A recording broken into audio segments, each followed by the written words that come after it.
ভাই কার সাথে কার কম্পেয়ার করতেছেন? সাকিব ভাইয়ের ব্যাপারে যেটা বললেন, অবশ্যই উনি যদি দেশের মাটিতে যে খেলতে পারেন, এটা তো অবশ্যই আমাদের বাংলাদেশের প্রত্যেকটা প্লেয়ারের জন্য অনেক স্বস্তির একটা ব্যাপার।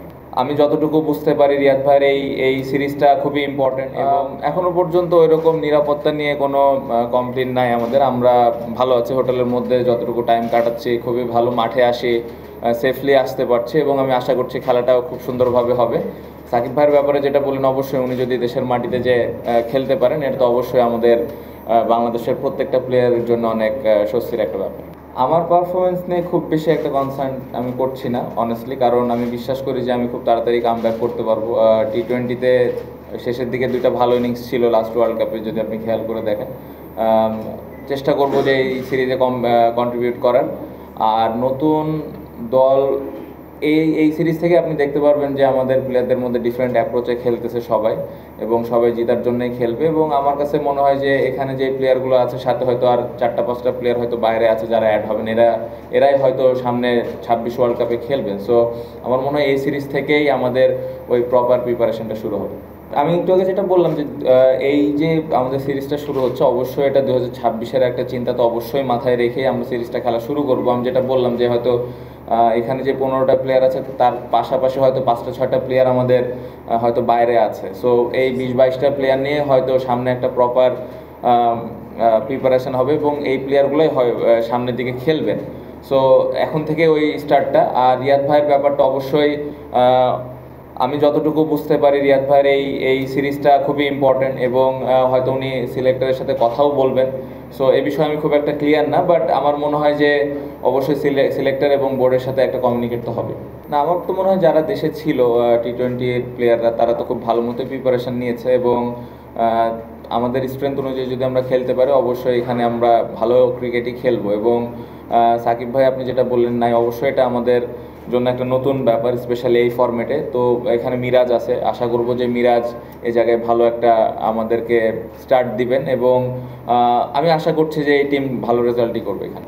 আলাদাভাবে কোনো ব্যাটিং পজিশনের উপরে ভরসা রাখতে চাই না। আমার মনে হয় যে এই 7-8জন ব্যাটিং গ্রুপ আমরা আছি, সবারই দায়িত্ব আছে। সো যে যার দায়িত্বটা যদি ঠিকমতো পালন করতে পারে, অবশ্যই একটা ভালো অবস্থানে যাব। বাট ইম্পর্টেন্ট হলো যে শুরুটা ইম্পর্টেন্ট।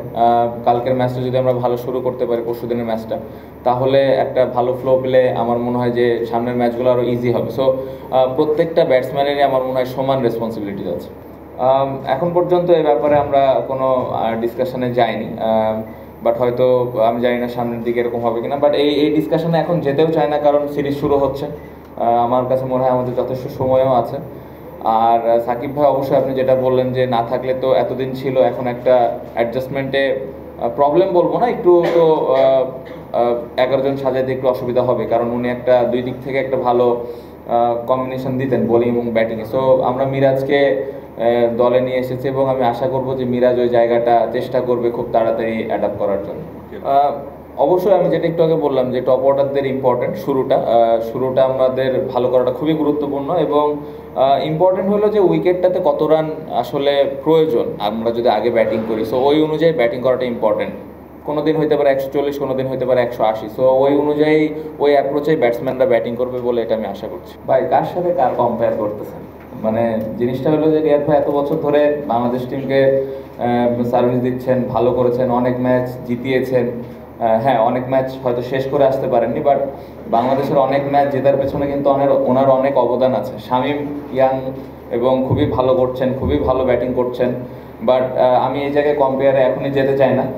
আমার কাছে মনে হয় যে শামীম দারুণ ব্যাটিং করছে। সো যখনই অপরচুনিটি পাবে আমার মনে হয় যে বাংলাদেশ দলে খুব ভালোভাবে সার্ভিস দিবে। বাট এই মুহূর্তে যদি আমাকে বলেন, অবশ্যই রিয়াদ ভাই প্র্যাকটিস ম্যাচে রান করেন, এটা আমার কাছে একদমই ম্যাটার করে না।